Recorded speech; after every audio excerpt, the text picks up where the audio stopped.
7 दिन से लगातार किसानों का आंदोलन जारी है और पिछले 7 दिनों से चल रहे आंदोलन से आसपास के जो इलाके हैं उनके अलावा और क्या क्या प्रभावित हो रहा है, सरकार और किसानों के बीच क्यों बात नहीं बन पा रही है, चुनाव से पहले किसान आंदोलन क्यों कर रहे हैं, ये सारे सवाल आम लोगों के मन में उठ रहे हैं। दरअसल किसानों के आंदोलन के चलते हरियाणा, पंजाब और हरियाणा दिल्ली बॉर्डरों को सील किया गया, जिसके चलते लोगों को काफी परेशानी हो रही है। वैकल्पिक मार्गों पर भारी जाम है, रोडवेज, बसें, ट्रेनें और वाहन कई बंद हैं। हालात ये है कि यातायात प्रभावित होने से फल सब्जियां भी महंगी हैं। ऐसे में आम जनता को परेशानियों के अलावा इसका असर जेब पर भी दिख रहा है। बॉर्डर पर की गई किलेबंदी के कारण दिल्ली से संपर्क लगभग टूट सा गया है। राष्ट्रीय राजमार्ग दोनों तरफ से 6 दिनों में करीब 100 शोरूम बंद करते हुए दिखाई पड़ा। यही नहीं, मॉल, पेट्रोल पंप्स में भी दिन भर सन्नाटा रहता है। राष्ट्रीय राजमार्ग के दोनों तरफ ढाबों, रेस्टोरेंट्स, होटल्स, इन सब में काम धंधा बंद है। जब रास्ते बंद हैं तो ये क्या करेंगे। अब आंदोलन पर ट्रेनें कहां बंद हुई हैं ये भी आपको बता दें, क्योंकि आम लोगों से जुड़ी हुई खबरों को हम इस रिपोर्ट में डाल रहे हैं और ट्रेन और बसें किस तरीके से प्रभावित हैं, सड़कें किस तरीके से प्रभावित हैं, ये बता रहे हैं। किसान आंदोलन के चलते लंबी दूरी की ट्रेनें प्रभावित हैं। चिंता की बात यह है कि यूपी, हरियाणा, पंजाब, दिल्ली, एनसीआर, बिहार राज्यों की ओर जाने वाली ट्रेनें सबसे ज्यादा प्रभावित हैं। ऐसे में रेल यात्रियों को काफी कठिनाइयों का सामना करना पड़ रहा है। पंजाब के जालंधर से बिहार के दरभंगा अंत्योदय एक्सप्रेस ट्रेन अचानक रद्द कर दी गई। पहले इसे जालंधर के बजाय लुधियाना से चलाने का निर्णय हुआ। ट्रेन निरस्त होने के बाद सैकड़ों मुसाफिर परेशान हुए। सबसे ज्यादा दिक्कत आरक्षण कराने वालों को झेलनी पड़ी।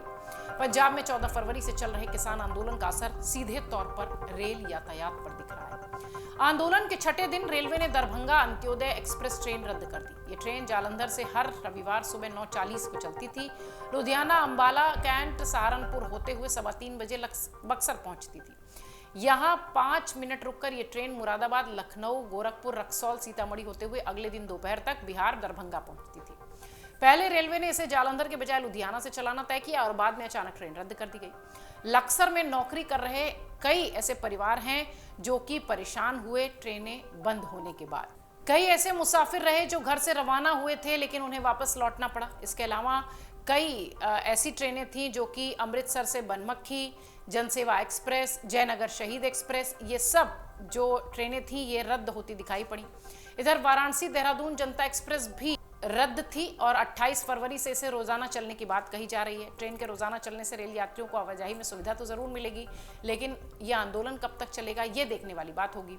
जैसा कि हमने आपको बताया कि रेल यातायात पर तो इसका असर पड़ा ही है और सड़क यातायात इससे प्रभावित है ही। इसकी वजह से इसका खर्च जो है वो आम लोगों की जेब पर पड़ रहा है। ट्रेनें बहुत ऐसी हैं जहां पर कि लोग जो मुसाफिर हैं, जो आरक्षित टिकट लेकर बैठे हैं, उन्हें परेशानियां हो रही हैं। देहरादून से वाराणसी के लिए कोई दूसरी ट्रेन नहीं थी, लेकिन उसके बावजूद भी ट्रेनें जो है कैंसिल की जाती रहीं। बहुत सारी ऐसी रेलवे से जुड़ी हुई जो खबरें थी वो लोगों को परेशान करती रहीं, क्योंकि बहुत सारी ट्रेनें लगातार रद्द होती रहीं। कहा यह जा रहा है कि 28 फरवरी से रोजाना ट्रेनें चलेंगी, लेकिन अभी तक ये कह पाना मुश्किल है, क्योंकि कई दौर की बातचीत हो चुकी है और अभी तक किसानों के आंदोलन पर कोई ऐसी अपडेट नहीं है जो कि रेलवे के जो यात्री हैं उनके लिए कोई राहत और सुकून भरी खबर दें। सड़क से लेकर रेलवे तक सब कुछ इस आंदोलन की वजह से ठप है, प्रभावित है। अगर आप ये वीडियो YouTube पर देख रहे हैं तो हमारे चैनल को सब्सक्राइब करें और बेल आइकन को दबाना ना भूलें। अगर आप Facebook पर ये वीडियो देख रहे हैं तो हमारे पेज को लाइक करें।